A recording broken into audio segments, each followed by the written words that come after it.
Okay, in this video we're going to have a look, presuming that we've already cleaned up and separated our face that we're going to be using for our future transformations. And one of the things we might want to do is start looking at doing some color correction and repairing on this. Now Photoshop obviously is built for doing photo repairs, and I'm going to show you a couple of really quick ones for doing this. And please note there are a couple of ways of doing this. So, find out what's going to work best for each scenario. So first of all, I'm going to show you what's essentially known as a destructive technique for colorization. So I'm actually going to duplicate this layer. I'm going to click, drag that down, or you can right click and duplicate and turn off the one that you're not going to work on. Now this is I do this quite often in case I do a big mess up somehow, or I want to do a comparison before and after. So let's have a look at doing some basic corrections on this. So the first one is image adjust, and here are all of our corrections. I do recommend playing around with this. We've got some stuff like brightness and contrast, which is, we can get some pretty cool stuff happening with that. I'm going to focus not on all of these. I'm going to focus in on some that are really going to help us out. Mainly levels and curves, and also potentially color balance. So let's jump in and have a look at levels. We did have a quick look at this one before. Again, this shows our variation between complete dark and complete light, and we can play around with this. And this is a really good starting point if your image is blown out or there's contrast issues, and you can just play around with that and see if you can get a good variation between that. You can toggle the preview on and off to see how it looks. So there might be areas that you might want to sort of look at lightening up or darkening. Pushing the dark areas in a bit, pushing the light areas in a bit, and getting a really good image. But it doesn't just stop there. If we jump into channels, we can actually jump specifically into the reds and play around with those. So we can push in the lighter and the darker points and the variations between those. The greens as well, and I'm keeping it fairly subtle, but we can really ramp it up, and you can do all sorts of things, and also the blues as well. So I really do recommend, as a quick color mashup, this is a pretty good way of doing it. And again, have a play around and see if you can get something that's just going to help your image look a bit better, nice and sharp and clean for your client. So especially if it's washed out or oversaturated as well, you can play around with that. So I'm going to go OK with that. Actually, I'm going to undo that. I'm going to get it back to the original, and I'm going to show you another technique. This is actually more often preferred by professional: image adjust and curves.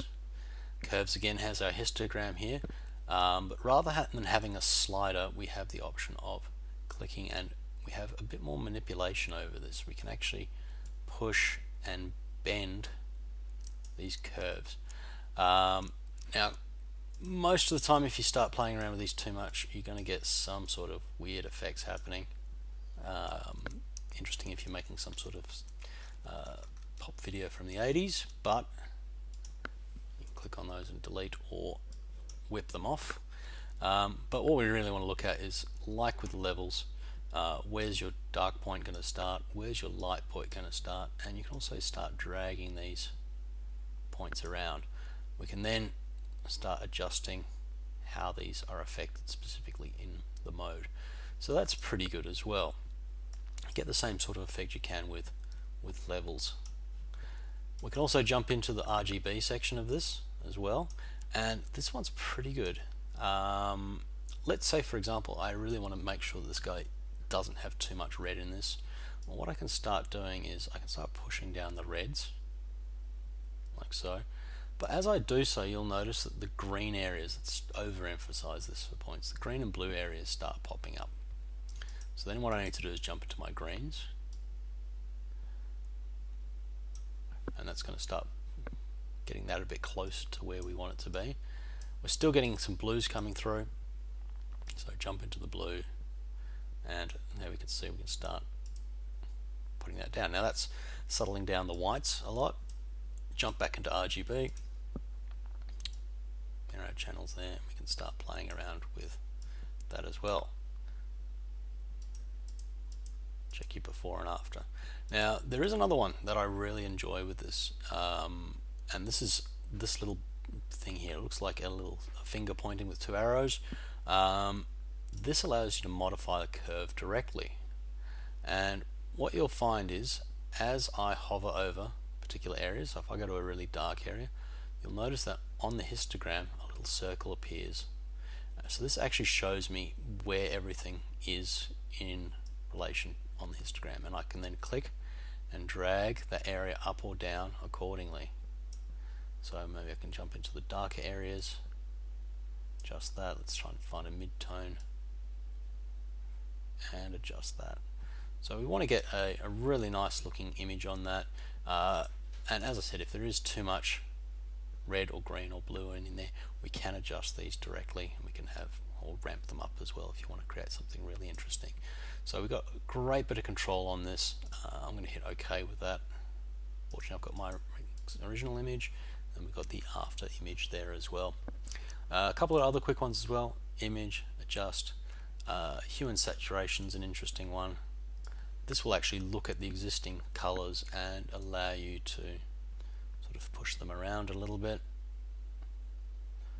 You can turn them into the Hulk and stuff like that, but it will affect the other areas as well, ramp or decrease the saturation. And also, as I did mention before, color balance. This is going to rely specifically on whether it's going to be a shadow, mid-tone or highlight, and it allows you to grab areas and push them in different directions. So basically they're polar opposites.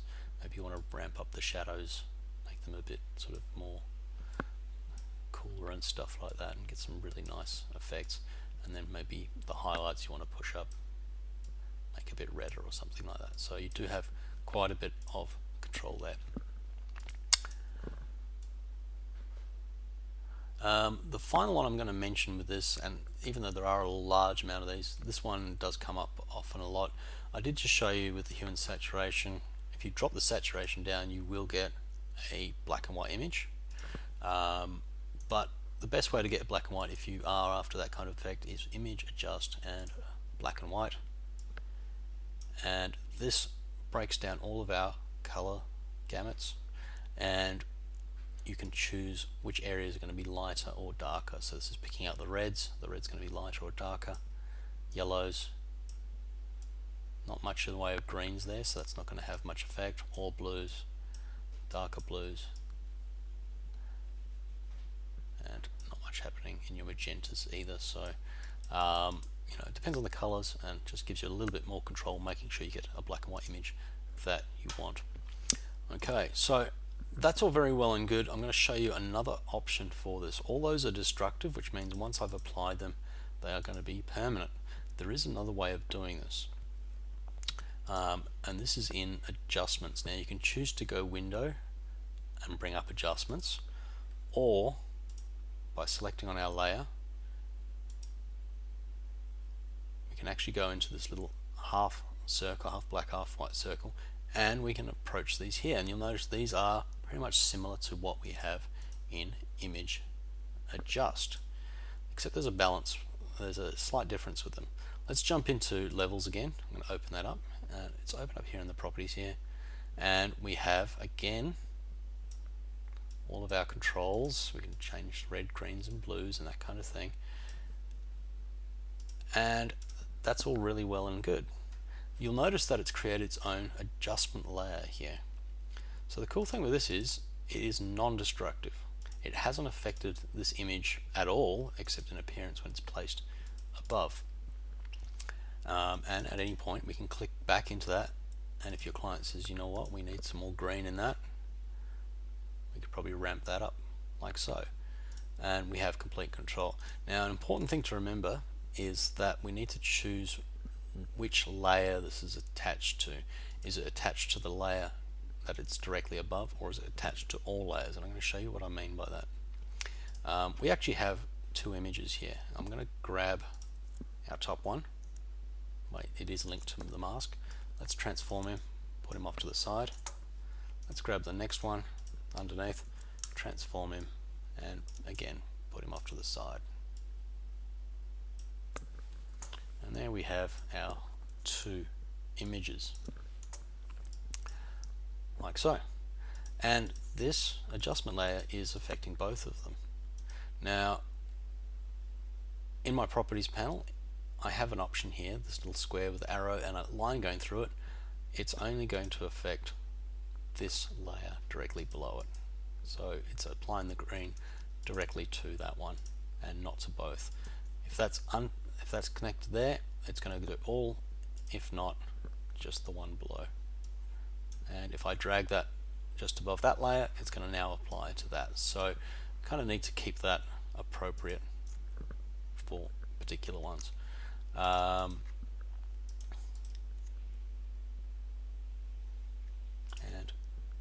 if you shift select both, convert to smart objects, we can sort of clean that up as a singular thing. And still we can go through and edit it. Smart objects are pretty good like that, so you can do multiple things. Alright, so that's a quick one at looking at adjustment layers. It is only a small step, there are further things we can do, but as a quick setup, we do want to make sure our image is as good as we can get it.